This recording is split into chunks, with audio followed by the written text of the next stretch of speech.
chaves. Abra sua Bíblia em Efésios 6, vamos ler a partir do verso 15. Estamos aí no 69º ano dessa igreja aqui aberta, desse espaço de adoração que já passou. E qual o nome? Esqueci o nome dela, me ajuda. Dora? Eu lembrava do Dora, o restante não. Deus abençoe a senhora, veio lá do frizinho, né? Já está frizinho lá? Ou ainda não? Tá ainda não? Pô, então estou me dando propaganda enganosa, que falam que lá é geladinho, é friozinho, frio. Então, lá não é geladinho não? Então me informaram errado. Seja bem-vindo, minha amada. Estamos no 60º aniversário desse espaço aberto. Por que esse espaço aberto? Primeiro porque esse é o lugar onde a igreja se reúne. Então a igreja se reúne aqui há 60 anos. E nesse aqui, pelo que me ensinaram, nós já tivemos um montão de mudanças, né? A igreja já foi assim, tem lugar onde é parede que um dia foi porta. E ontem mesmo o Nésimo estava me atualizando, porque eu não entendia, porque tem uma porta de madeira aqui e tem outra ali no lugar que teoricamente é a passagem. Ele foi e falou, não pastor, que aqui era assim, aqui ia para o banheiro, ali tu virava não sei para onde. Um pouquinho eu entendi, Nésimo, tudo não deu não, mas um pouquinho eu entendi. Então são 60 anos a igreja do Senhor se reunindo aqui para a glória de Deus. E eu não tenho dúvida de que Deus já fez maravilhas através da igreja dele nesse lugar, em outras pessoas que aqui chegaram e também passaram a ser igreja do Senhor. Outras que chegaram e talvez tenham experimentado do milagre, mas não permaneceram. Mas onde o povo de Deus se reúne, Deus opera maravilhas, porque Ele permanece sendo o mesmo e Ele é fiel para com a tua igreja. Amém, amados? Mas 60 anos não é pouca coisa, né? Eu estava vendo a reportagem, acho que presidente Kennedy vai fazer 62, 64 anos, alguma coisa assim. Então a igreja tem quase a mesma idade de uma cidade aqui do ladinho. Então é tempo pra caramba a beça, pregando o evangelho, anunciando as boas novas do Senhor. E meu desejo é que até Jesus voltar, a gente permaneça se reunindo aqui, adorando o Senhor e se colocando na brecha para ser instrumento nas mãos do Senhor. Amém, amados? Vocês estão de acordo com isso? Porque eu costumo dizer que o lugar onde a igreja se reúne é o quartel-general. É onde a gente é adestrado, a gente é capacitado, a gente vai aprendendo a usar as armas espirituais que são poderosas em Deus para desfazer as obras das trevas. A gente vai aprendendo o que é comunhão, o que é misericórdia, o que é amor, o que é perdão. E depois a gente vai lá para fora para fazer que através de nós todos saibam que Jesus Cristo é o Senhor. Amém, amados? Então a gente vai estar aqui todo dia, em comunhão, adorando, planejando como foi o trabalho que a gente fez ontem, e outros que a gente já fez, e outros que virão. É aqui que a gente vai um fortalecendo o outro, e sendo fortalecido pela palavra de Deus. E é isso que eu desejo conseguir fazer, falar sobre família, que é o mês da família, e ao mesmo tempo falar sobre ser igreja, nesses 60 anos da igreja reunida nesse lugar. Eu não sei se além do Nésimo, né, que está aqui antes da pedra chegar, ele já estava aqui na igreja. Eu não sei se tem alguém do Nésimo, tem outro aí dessa época? Lelei também, Xandim, que agora é Xandão, um dia dizem que foi Xandim, né? Então tem um pessoal aí que chegou antes da construção, né? E nós louvamos a Deus por essas vidas que estão aí em fidelidade, servindo a Deus nesse lugar. Efésios 6, a partir do versículo 15, eu não vou ler de uma pegada só. Eu vou lendo e a gente vai falando um pouquinho sobre o que aqui consta. Está escrito assim: tenham cuidado com a maneira como vocês vivem, que não seja como insensatos, mas como sábios, aproveitando ao máximo a cada oportunidade, porque os dias são maus. Portanto, não sejam insensatos, mas procure compreender qual é a vontade do Senhor. Repita comigo, qual é a vontade do Senhor? Não, ficou ruimzão. Perdão, gente, Rebeca está me corrigindo, que é Efésios 5, 15, é porque eu vou ler até o 6, 4 aí, eu acabei dando um bug. Valeu, filha. Então é o 5, 15. E aí a gente vai ver que, olha, vou repetir, preste atenção que a gente vai, depois eu vou pedir para a gente repetir essa frase. Tenham cuidado com a maneira como vocês vivem, que não sejam como insensatos, mas como sábios, aproveitando ao máximo a cada oportunidade, porque os dias são maus. Portanto, não sejam insensatos, mas procure compreender qual é a vontade do Senhor. Então agora repita direitinho, qual é a vontade do Senhor? Não se embriaguem com vinho que leva à libertinagem, mas deixem-se encher pelo Espírito. O livro essa carta aos Efésios, ela é considerada uma carta que não foi só para a igreja de Éfeso, mas para as igrejas da Turquia. Paulo, quando a escreveu, ele estava preso em Roma entre os anos 61 e 62, que entende-se que essa carta foi escrita. E essa carta, ela é considerada a carta da maturidade de Paulo. É uma carta que você encontra nela vários outros ensinamentos, ou vários ensinamentos que estão em outras cartas. Um exemplo, ele vai falar aqui sobre unidade. Tu vai em Coríntios, tu vai encontrar unidade. Tu vai em Romanos, tu vai encontrar unidade. Tu vai em Filipenses, Paulo também falou sobre unidade. Quando ele vai falar sobre essas características, esse caráter de alguém que é cheio do Espírito, tu vai em Colossenses, tu encontra lá em Colossenses 3, ele dando referência daqui, como também a gente vai encontrar em Gálatas, e principalmente a partir do capítulo 4 de Gálatas. E quando a gente vai falar sobre essa maneira da justificação, que nós esperamos o dia da chegada do Senhor, tu vai encontrar isso em Filipenses também, tu vai encontrar também em Gálatas. Inclusive, quando a gente vai para Gálatas, ele vai falar que nós somos a família do Senhor Jesus, e é algo que Paulo também trabalha na carta aos Efésios. Então essa carta é uma carta que, como Paulo tivesse pego tudo que ele já tinha dito de mais importante, e pegasse tudo isso e juntasse aqui na carta à igreja de Éfeso. E aqui ele começa a dizer sobre vigilância. Ele fala dizendo, tenham cuidado. Ele poderia dizer, sejam vigilantes, sejam prudentes com a maneira como vocês vivem, que não seja como insensatos, mas como sábios.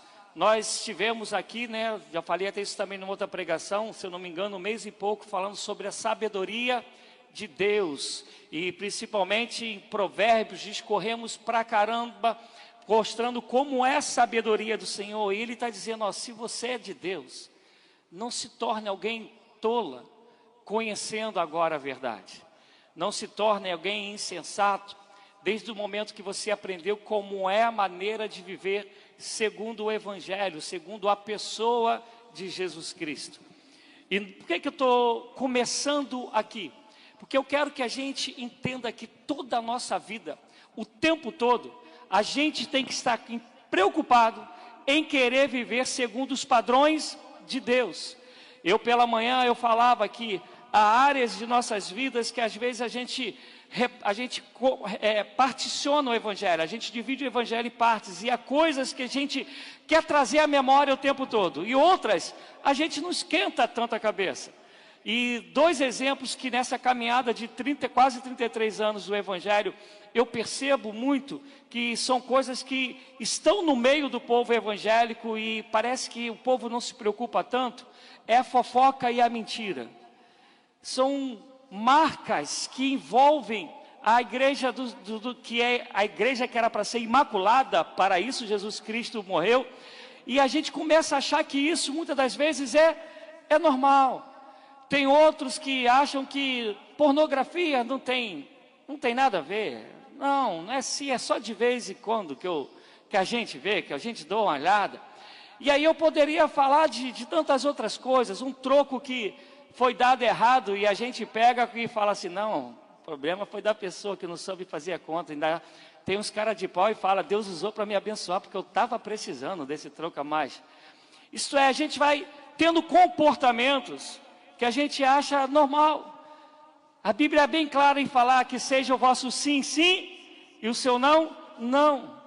Quantos membros de igreja, quando foram recebidos disseram, não, eu vou ser fiel nos compromissos da igreja, nas atividades da igreja, você fiel nos dízimos e nas ofertas, e o tempo vai passando, a pessoa começa a falar, não, nisso aqui eu vou porque isso aqui eu acho legal.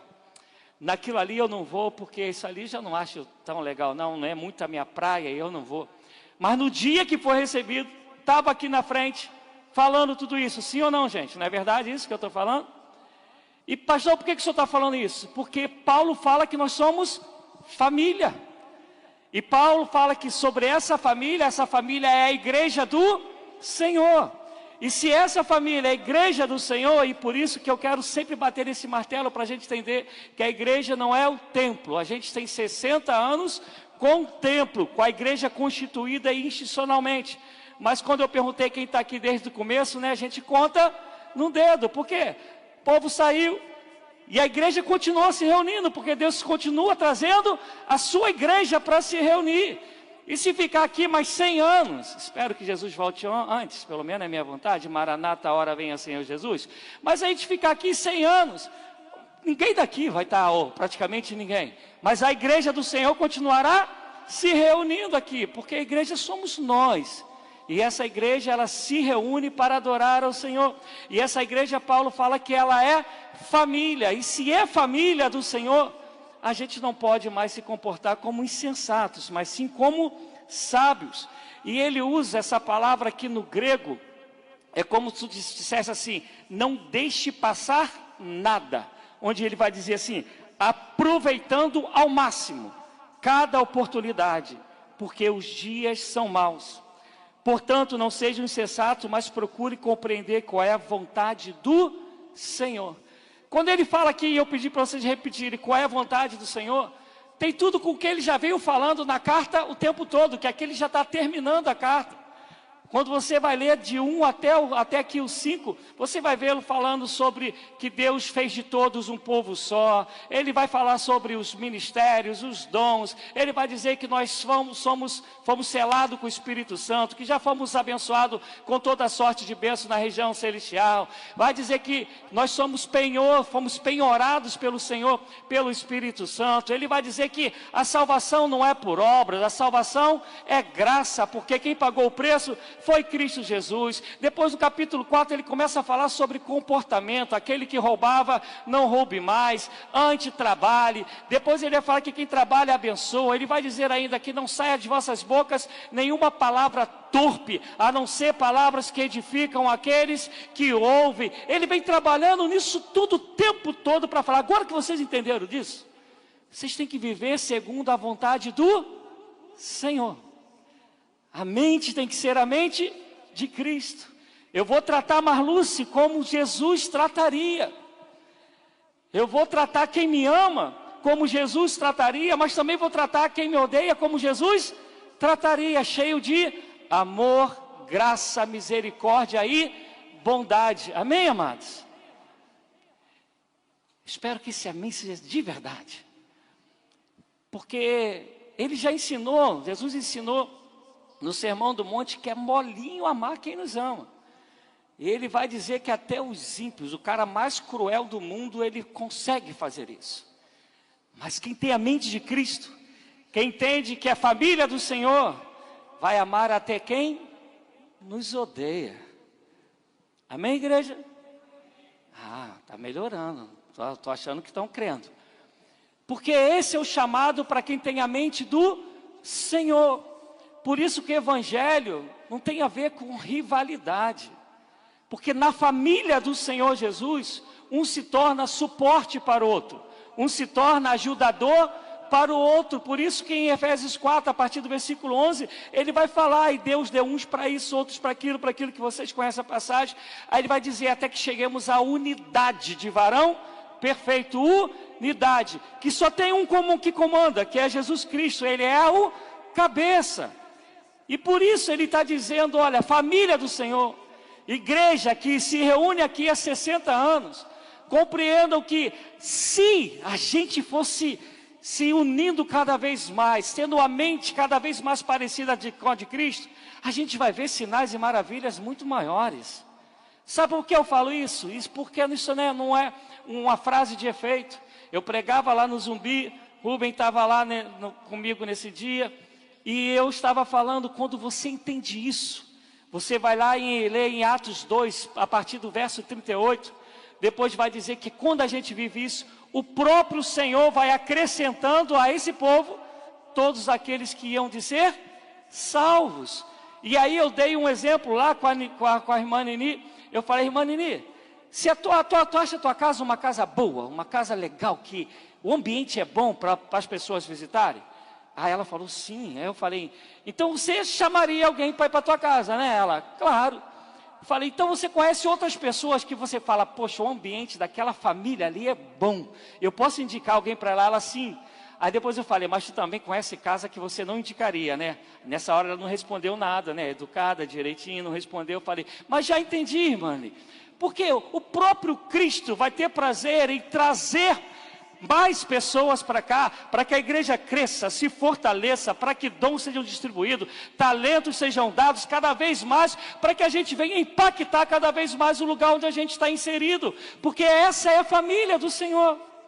Ontem eu conversava com o Rodrigo, né, sobre a gente cuidar do corpo, porque o corpo é o templo do Espírito Santo, então a gente tem que cuidar muito mais disso aqui do que a gente cuida daqui.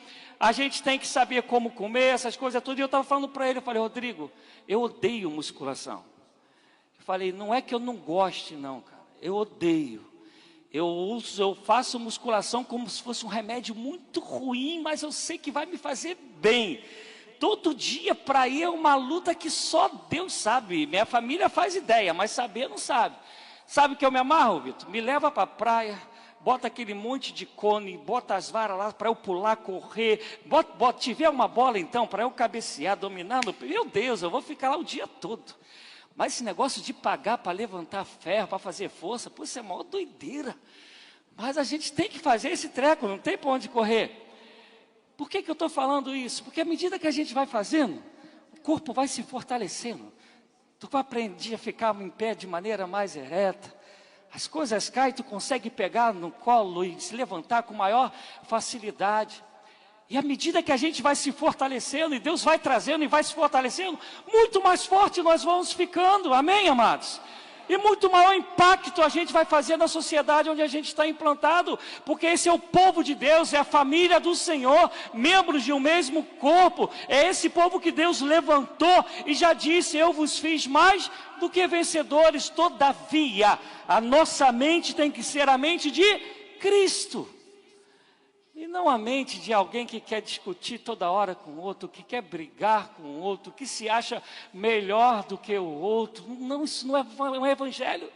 Isso é qualquer família menos a de Cristo.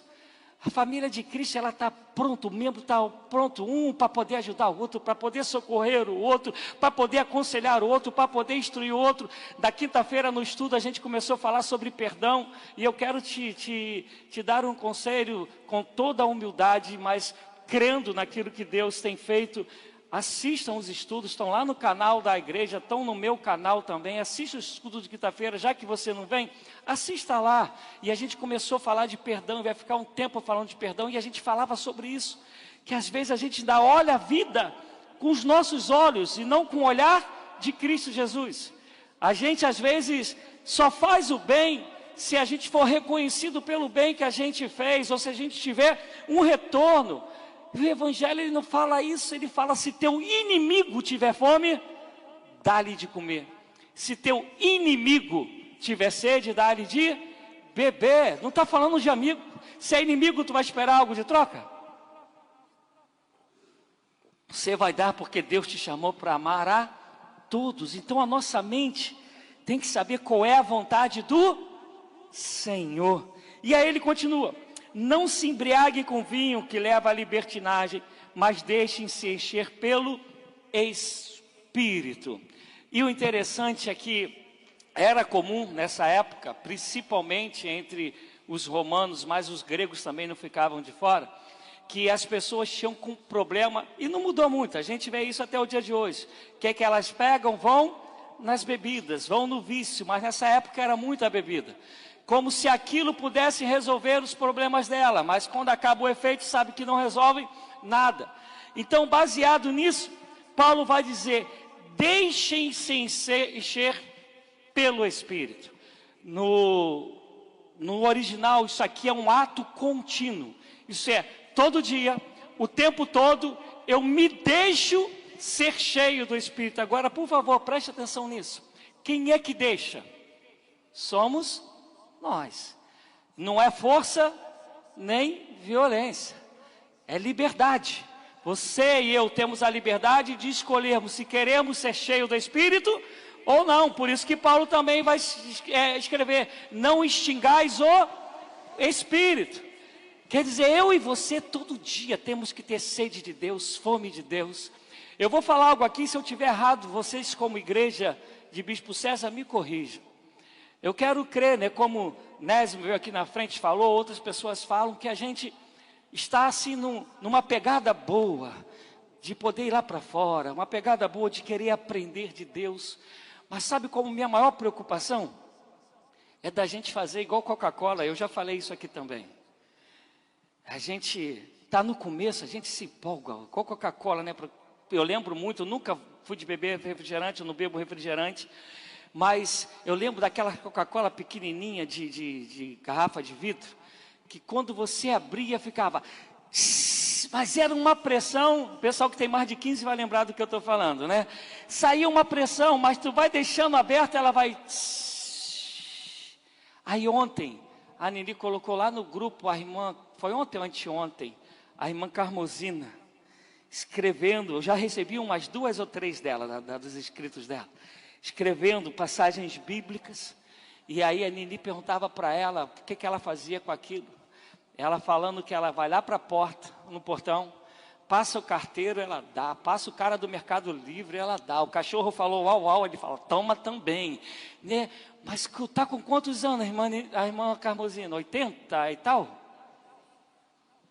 87, com esse gás que não acaba. Aí eu lembro de Paulo falando aos Coríntios, ainda que esse corpo aqui exterior, ele se corrompa, ele vai ficando velho, as nossas forças vão se esvaindo, as rugas vão aparecendo, mas Paulo vai falar que o interior, ele se renova dia após dia para a glória de Deus. Essa é a caminhada da igreja, sendo cheia do Espírito, se deixando encher dia após dia. Eu não entendo como alguém que um dia disse que foi impactado pelo Senhor, passa ano, parece que o Senhor mudou para a vida dela, porque não impacta mais, não atrai mais, não diz mais que ama. Por quê? Porque a gente se deixa ser extinto, porque a gente deixou de ter fome e sede de Deus, a gente deixou de ter o prazer da comunhão da igreja, da comunhão dos santos, a gente deixou de ter prazer na oração, a gente deixou de ter prazer no estudo da palavra, e aí a gente vai se enchendo das coisas que o mundo traz, e daqui a pouco, não quero mais. Não, Jesus não faz mais o que fazia. Mas é nessa hora também que aquele que tem agora sabe a vontade de Deus. Eu vejo lá o Carlos indo para esse caminho, eu vou falar, não vou deixar não, vou ser o mala na vida dele. Vou sentar do lado dele, o que está acontecendo? O que eu posso te ajudar? Vamos orar juntos, vamos jejuar juntos, vamos estudar a palavra juntos. Tem um casal que de vez em quando vem aqui, e amigos do Samudiel, e quase, pelo menos 2, 3 vezes na semana eu mando mensagem para eles. Aí teve um dia que eu falei para eles, eu quero conversar com vocês, estou achando vocês ausentes. E aí ele falou, como assim? Eu falei, não, quero conversar, saber o que está acontecendo. Ele, pastor, nunca fizeram isso, pastor não costuma fazer isso não. Foi o que ele me mandou para mim. Aí, esse domingo passado, retrasado, eu fui até ele, eu falei, não entendi. Ele está falando, não, pastor, já passei pela igreja tal. A gente some, ninguém fala que quer conversar com a gente. Porque o evangelho tem que ser assim. Alguém que você sabe que está faltando, você, ainda mais hoje que a gente tem ferramentas que Paulo não tinha. A gente pega o telefone, o WhatsApp, é chamada de vídeo, é chamada telefônica normal, é mensagem, tu tem tantos meios. Eu lembro, não lembro com quem eu conversava esse dia, mas eu lembro quando a gente foi para o Peru fazer missões, não tinha, né, esse negócio todo ainda. A gente comprava ficha para orelhão. Tem gente aqui que nem sabe o que era orelhão se não for por rede social, né? A gente ia lá pro orelhão e caro pra caramba a ficha. Tu acabava, tu falava, oi, e ela, blum, já ia embora, que era lá do Peru pro Brasil. Uma dificuldade do caramba. Hoje você faz assim, ó. Tem. Caramba, a outra pessoa está lá do teu lado, fica aqui, está lá do outro lado do mundo, fica aqui do teu ladinho assim, para conversar.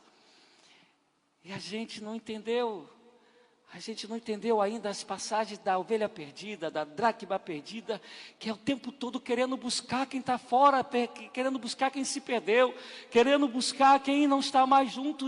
Igreja do Senhor, família do Senhor, tem que ter a mente de Cristo, porque o Senhor Jesus veio para resgatar a todos, para buscar a todos, a fim que de todo aquele que nele crê não pereça, mas tenha a vida eterna. Louvado seja Deus.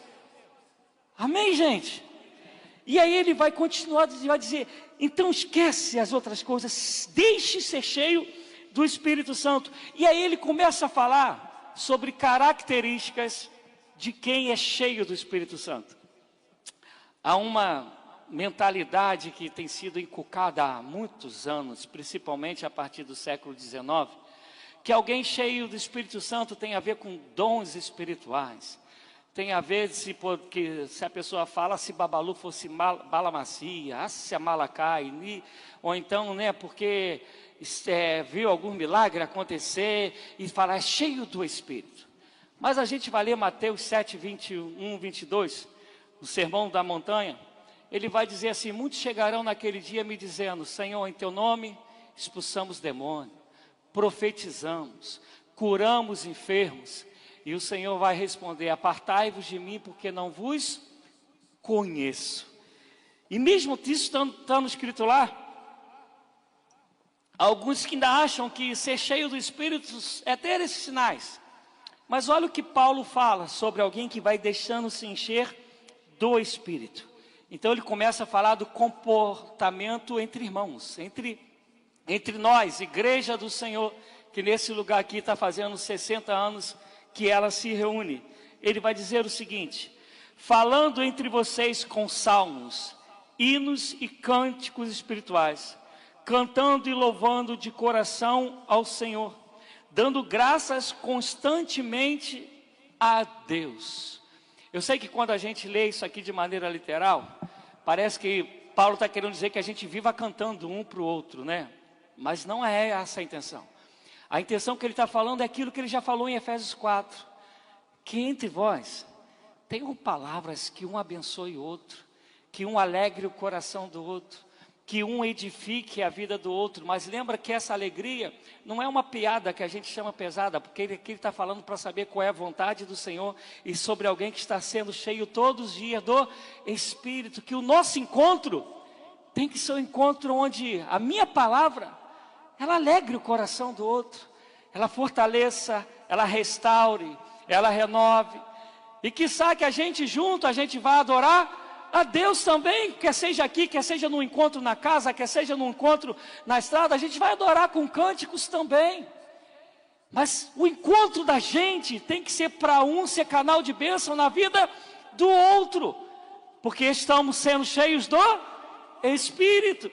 E aí ele vai dizer que dando graças a Deus constantemente, dando graças.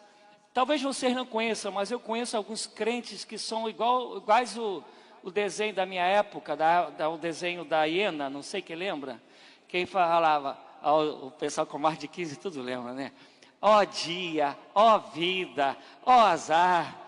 Ou então aquele outro que falava, eu sabia que não dá certo, eu falei que não ia dar certo, eu sabia que não ia dar certo. Parece que é aqueles que nunca está bom, nunca tem palavra de gratidão a Deus, nunca tem lábios que falam, louvo a Deus pela vida, pela salvação, por te conhecer, pelo ar que eu respiro, porque meu nome está escrito no livro da vida, porque Deus é fiel, mesmo quando eu não sou fiel, porque a graça de Deus, ela me alcançou, porque as misericórdias do Senhor se renovam cada manhã, porque eu tenho irmãos para poder congregar comigo e eu chamá-lo de irmãos e de amigos, porque eu tenho alguém que prega a palavra e eu me alimento. Olha só, se eu for ficar falando aqui, eu vou até Jesus voltar, falando dos motivos que a gente poderia falar. Graças te damos, Senhor. Mas tem gente que não consegue. Mas quando é cheio do Espírito, ele vai dizer que a gente vai dar graças em nome do Senhor Jesus. E aí vem uma parte que para a gente, principalmente nos dias de hoje, como é complicado. O que ele vai dizer? Sujeitem-se uns aos outros por temor a Cristo. Sujeitem-se uns aos outros por temor a Cristo. Vê o que é alguém cheio do Espírito Santo? Não é alguém que rodopia, não é alguém que faz aviãozinho, não é nada disso, não é alguém que faz cara de crente, não. Ele está dizendo que quem é cheio do Espírito se sujeita uns aos outros. E ele fala ainda o porquê. Por temor a Cristo. E aí você vai para Filipenses 2, passagem que todo mundo conhece. Vai dizer que o Senhor Jesus, mesmo sendo Deus, não teve como vanglória, como usurpação ser igual a Deus. Ante a si mesmo se esvaziou, tomando a forma de homem. Sido achado na forma de homem, ele fez-se semelhante a servo. E aí vai dizer que ele morre como maldito, porque ele morreu numa cruz, e está escrito que maldito todo aquele que for pendurado sobre o madeiro. E aí é essa mente que aquele que criou todas as coisas, aquele diz que haja e tudo se fez, esse que é o Todo-Poderoso, que não precisa de mim e de você para nada, mas resolveu manifestar a sua glória em nós, nos resgatar, nos fazer o seu povo, nos fazer a sua família. E ele que tem essa mente, ele está dizendo: se você é cheio de mim, sujeitem-se uns aos outros. Isso é difícil, né, gente? Tem um negócio chamado eu que não é mole, não. Tem um negócio chamado vaidade, prepotência, orgulho, que é uma dificuldade para a gente entender que a gente não é merecedor de nada, e a gente não tem nada por nós mesmos, que tudo vem dele, é graça dele, é compaixão dele, é bondade dele, e ele ainda disse: sem mim nada podeis fazer. Mas a gente se acha, a gente acha que é Romário, que se entrou no avião, quer sentar logo na janela. A gente é assim. A gente acha que a gente sabe mais, e porque a gente estudou mais, ou a gente chegou a algum lugar economicamente melhor do que o outro, a gente acha que a gente é mais do que o outro. E não compreendeu que a quem muito é dado, muito será cobrado, e a quem ele muito confiou, é para que sirva mais do que qualquer outro que tem menos. A gente não entendeu esse negócio, a gente acha que tem a ver com a gente, não entendeu que tem a ver com o Senhor, e só tem a ver com a gente porque Ele confiou em nós para a gente abençoar o outro, para ser família do Senhor. A gente precisa muito deixar essa mente ser cheia do Espírito, para poder saber qual é a vontade do Senhor, e assim se rendendo a Ele, tu vai aprender a se render ao outro. E Paulo, que era o bambambam da época dele, ele sabia muito bem fazer esse negócio. Os Coríntios, ele vai dizer: eu me fiz de fraco para os fracos, de forte para os fortes. Eu me fiz como sem lei, não que eu estivesse sem lei, ele vai dizer, mas poder alcançar aqueles que estão sem lei. Eu me fiz de tudo para todos, para ver se de alguma maneira eu consigo alcançar alguns. Ele sabe que não tem nada a ver com ele. Ele viu Jesus como viveu, e eu não tenho dúvida que ele sabia da história de João Batista, que disse que ele cresça e que eu diminua, que toda a honra, como foi dito aqui quando foi lido sobre Davi, que mesmo cheio das suas falhas, ele fala que ele glorificava a Deus por toda a sua bondade, benignidade, graça, misericórdia. Aí tu vai lá em Lamentações 3, vai dizer que as misericórdias do Senhor, que se renovam a cada manhã, são elas que não nos deixam sermos consumidos. E como a gente vai achar que a gente é alguma coisa? Como? Hoje eu já tentei umas 8 vezes falar com a minha mãe, e não consegui. Como vocês sabem, né, ela está com Alzheimer. Em abril do ano passado, minha mãe estava aqui, ela e meu pai, ficaram 8 dias aqui com a gente. Normalzinha, o jeito turrona dela, que minha família sabe como é, uma baixinha de 1,43 m, mas turrona toda a vida. E estava aqui com a gente, passeamos, brigamos, essas coisas de pai e filhos, né? Mãe e filho, brigamos. Depois, 2 minutos, a gente já estava se beijando, falando que um amava o outro. E aí, em setembro, minha mãe com Alzheimer. E aí ela não sabe quando mais eu falei com ela. Eu posso ter acabado de falar com ela 10 minutos e ligar de novo e ela não sabe que eu falei. E ela fala, estou com saudades. E às vezes ela esquece aonde eu estou. Mas tem nem um ano, ela estava aqui normalzinha. Por que eu estou contando isso? Porque a gente não entendeu que a gente não é nada. Faculdade de matemática, aposentada como funcionária pública do município do Rio de Janeiro. E agora não deve nem saber dessas coisas mais. Mas a gente acha que a gente é. A gente não consegue compreender que se Deus falar acabou, acabou. E se Ele falar ninguém vai tocar, ninguém vai tocar. Tudo vem dEle, é graça dEle. E aí Ele está falando que alguém que tem a mente dEle, que se enche, vive todo dia se enchendo dEle, vai se sujeitar um ao outro. Ninguém quer ser mais do que ninguém. Todo mundo quer ajudar a todo mundo. E aí Ele começa a falar como que é esse sujeitar. Então preste atenção, porque Ele está falando que é para todo mundo se sujeitar a todo mundo. Aqui Ele não falou se é homem ou mulher, se é escravo, se é livre, se é judeu, se é grego, se é novo ou se já tem idade avançada. Ele está falando que é para todo mundo se sujeitar a todo mundo. Mas depois Ele faz questão de pegar e começar a explicar isso um pouquinho melhor. E aí Ele vai dizer, mulheres, sujeite-se cada uma a seu marido como ao Senhor. Pois o marido é o cabeça da mulher, como também Cristo é o cabeça da igreja, que é o seu corpo, do qual Ele é o Salvador. Meu Deus, como essa passagem ela dá dor de cabeça. Ele fala isso aqui, ele fala isso em Timóteo. Como é difícil, principalmente a partir do feminismo, como é difícil a gente entender o que está sendo dito aqui. Porque o que está sendo dito aqui não é diferente do que ele acabou de dizer. O que ele acabou de dizer? Sujeitáveis uns aos outros. Mas na maneira dele organizar as nossas vidas, homem e mulher, ele vai colocar cada um em seu papel. E aí qual é o grande problema? Que aí eu vou ler o restante para a gente entender melhor. Olha o que ele vai dizer. Assim como a igreja está sujeita a Cristo, também as mulheres estejam em tudo sujeitas a seus maridos. Maridos, ame cada um a sua mulher, não é a mulher do outro, é a sua mulher. Assim como Cristo amou a igreja e entregou-se por ela para santificá-la, tendo-a purificado pelo lavar da água mediante a palavra, e para apresentá-la a si mesmo como igreja gloriosa, sem mancha nem ruga ou coisa semelhante, mas santa e inculpável.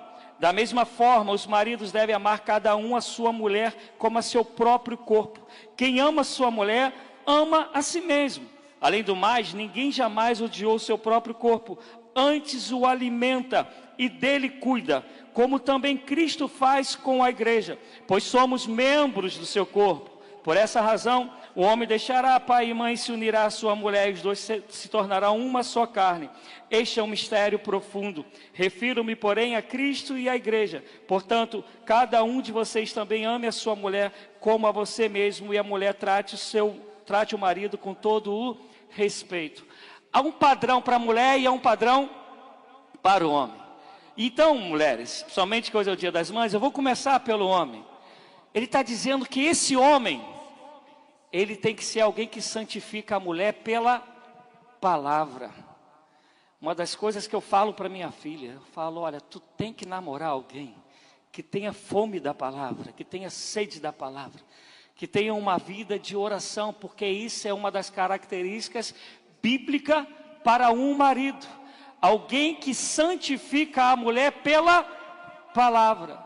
E aí, com todo carinho, Vinícius, Gabriel, que estão aqui, vocês estão se enchendo da palavra para as noivas de vocês, para a futura esposa de vocês, para a namorada de vocês e os outros jovens que me ouvem.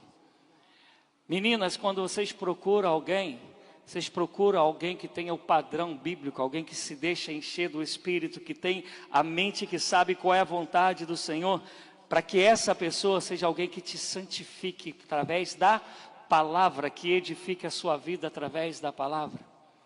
Porque esse é o padrão que está aqui de alguém que é cheio do Espírito. E vai dizer mais ainda, vai dizer que esse homem, ele tem que amar a sua mulher como Deus, como Cristo ama a sua igreja, a ponto de dar a sua própria vida por ela. Esse é o padrão do homem. Agora, mulheres, se você tem um homem cheio do Espírito assim, e se de fato a sua vida é cheia do Espírito, você vai ter dificuldade de sujeitar a um homem desse? Vai, amado. O cara dá a vida por você. O cara, ele te edifica através da palavra. Está dizendo que ele tem que tratar de você, que da maneira que Deus nos criou, o homem ele é mais forte do que a mulher. Então eles têm que ser esse que protege a você. É esse o padrão do homem, é esse homem que uma mulher cheia do Espírito vai dizer: eu vou cumprir o propósito de Deus, porque para isso eu fui chamado. Porque essa submissão aqui, entenda, não tem a ver de alguém que é melhor ou pior, porque é sujeitáveis uns aos outros. Apenas tem a ver cada um com seu papel. Porque diz a palavra que o homem ele colocou como cabeça. Ah, pastor, não concordo, amado. Vai se converter em outro lugar, em outra fé. Porque a fé bíblica é assim. Tu vai dizer que Deus errou? Ou foi o pecado que nos corrompeu? Ou foi o padrão do mundo que veio e quis mudar e a gente deixou mudar? Porque o Deus que eu creio, Ele criou a sabedoria e a chama pelo nome, e Ele não erra. E nesse padrão, Ele faz com que todas as coisas caminhem juntinha, caminhem em harmonia, porque são pessoas cheias do Espírito, cada um cumprindo o seu papel. Ela vai ter um homem que vai protegê-lo. Ele vai ter uma esposa que vai fazer tudo para honrá-lo. E quando Paulo escreve isso, o costume de Roma era que mulher só podia administrar um negócio se ela tivesse mais de 3 filhos. Ou melhor, a partir do 3º filho. Se ela chegasse a 3 filhos, ela poderia ter sua empresa, ela poderia ter o seu negócio. Porque se não fosse assim, ela não poderia, porque ela foi chamada para um papel dentro daquele contexto. E vem Paulo e começa a mudar esse negócio. Paulo está falando, não tem nada disso não. Todo mundo tem seu papel e seu chamado, e um se sujeita ao outro. Viu que uma passagem dessa quase não tem aleluia, glória a Deus? Porque o homem não quer dar a vida pela mulher, não quer morrer no lugar dela. Porque ele não quer ser esse cara que se coloca na frente quando os problemas vêm para resolver. E porque a mulher fala, não, pô, eu fui influenciado por uma tal de Simone aí, que começou com o negócio do feminismo, ela mudou minha cabeça e ela me mostrou agora a verdade. Então Cristo errou, a Bíblia está errada, ela que tem a razão. E quem conhece a história do feminismo sabe do que eu estou falando. E o negócio só foi piorando. Porque quem vê aí algumas entrevistas viu que entrevistando as mulheres, se elas precisavam de homens, elas disseram que não. E foram entrevistar os homens, dizendo se eles precisavam das mulheres, e eles disseram que sim. Mas você vê como a gente foi perdendo a mente de Cristo.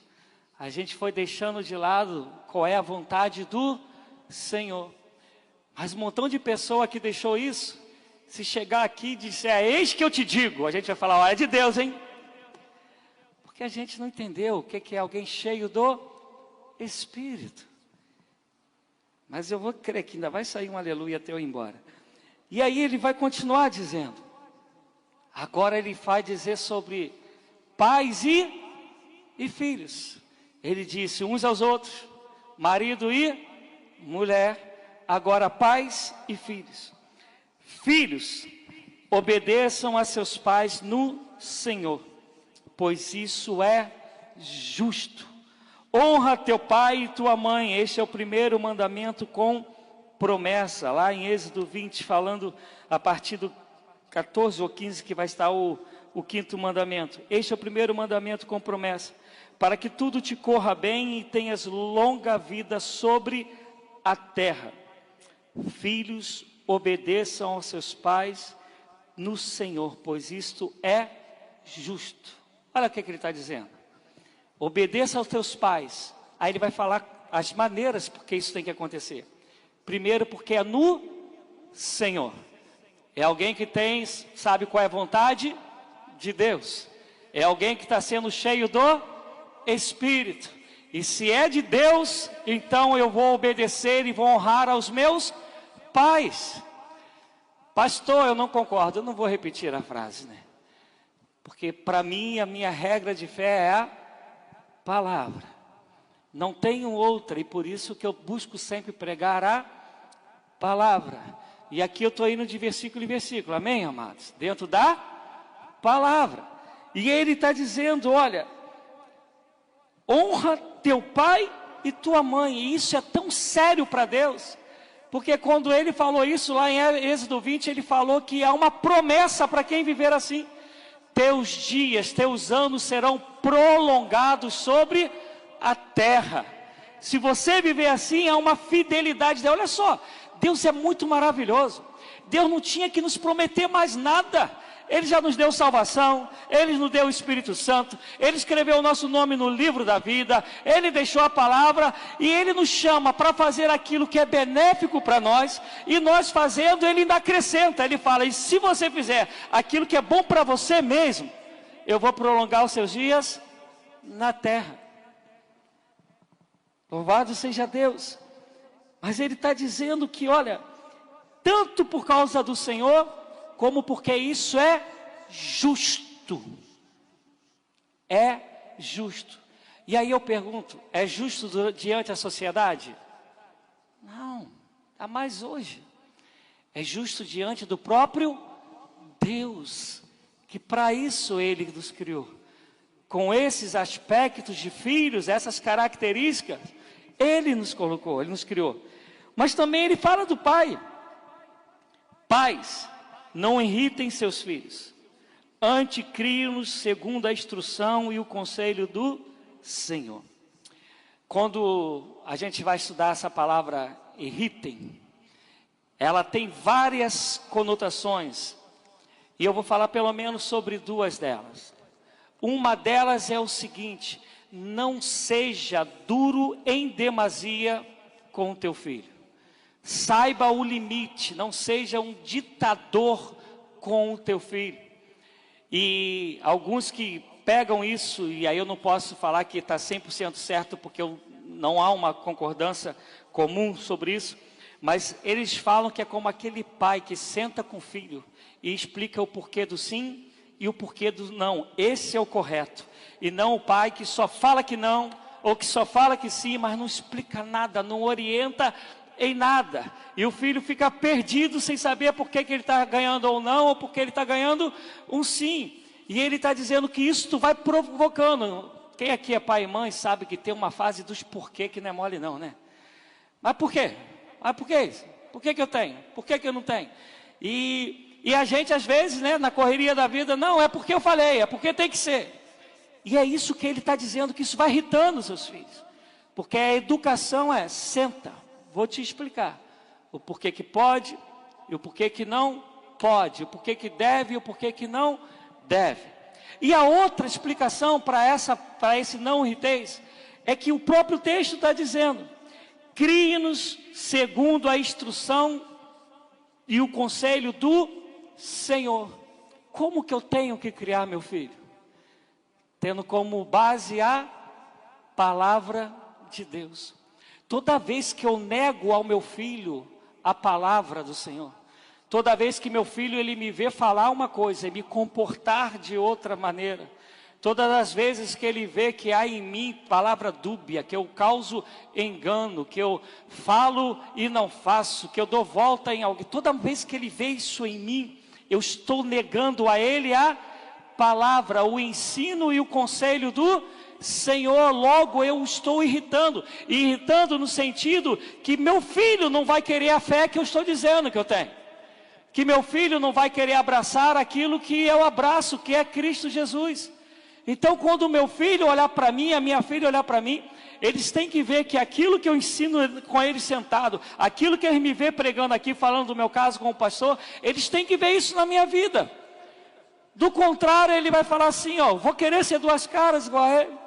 Ele fala que tem uma fé que nem ele a pratica. Que fé é essa? Que fé é essa? Então o que eu estou fazendo? Afastando cada vez mais o meu filho, irritando-o segundo a fé que eu digo que tenho, mas não vivo. Silêncio. Cli. A gente precisa levar isso muito a sério, porque isso é característica de alguém que é cheio do Espírito.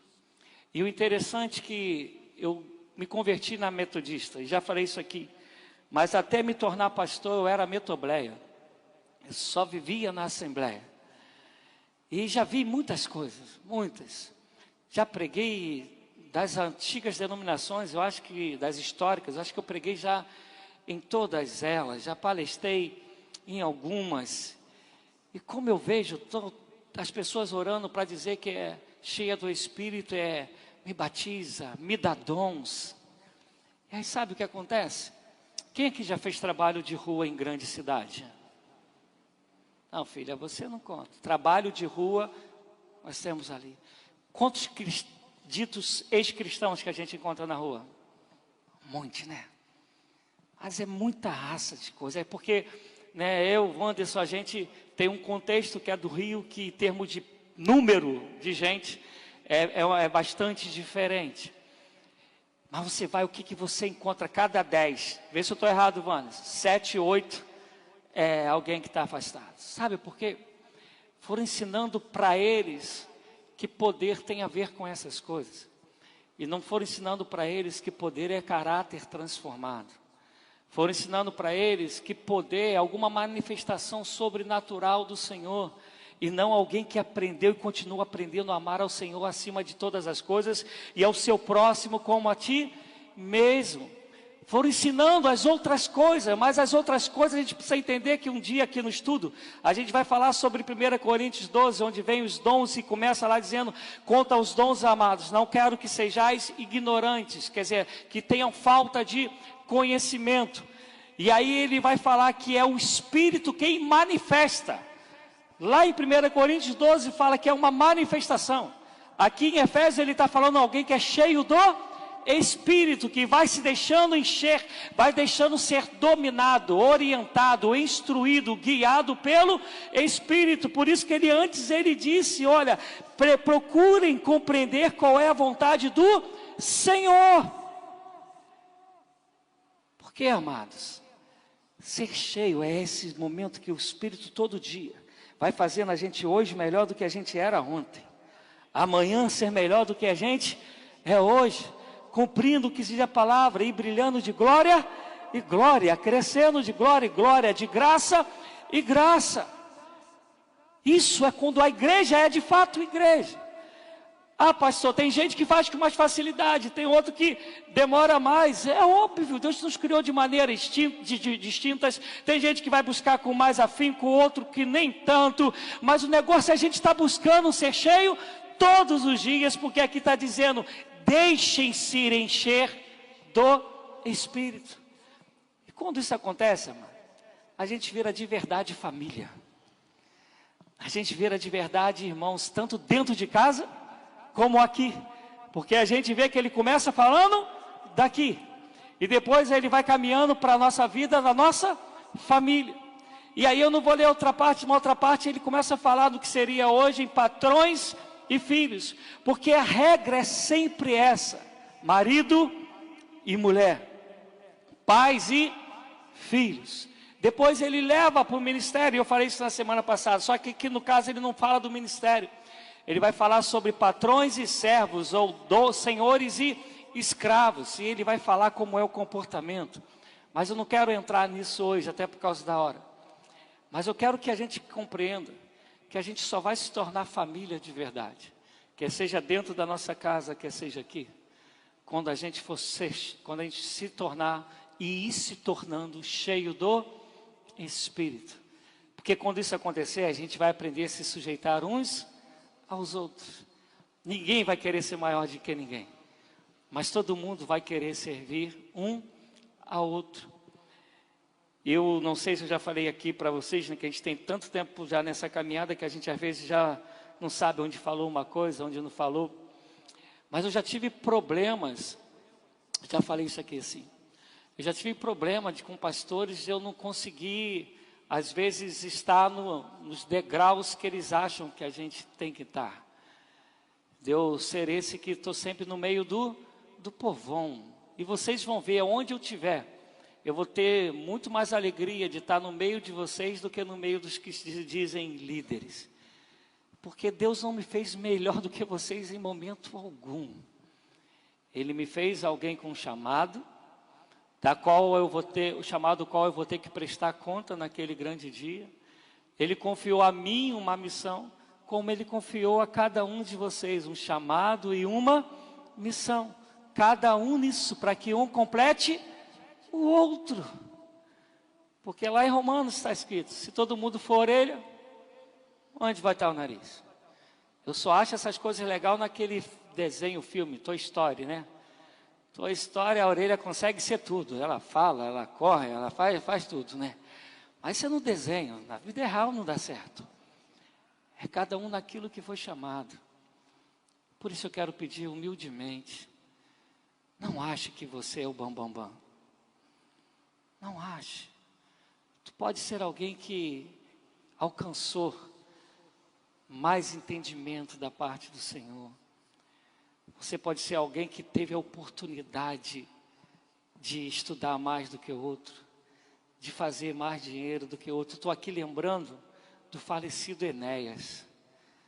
Eu não sei se alguém sabe se Enéas era cristão ou não, mas ele conta numa entrevista que a diferença entre ele e um zelador era tão somente que ele teve a possibilidade de estudar mais do que o outro. Foi apenas uma questão de possibilidade, nada além disso, nada além.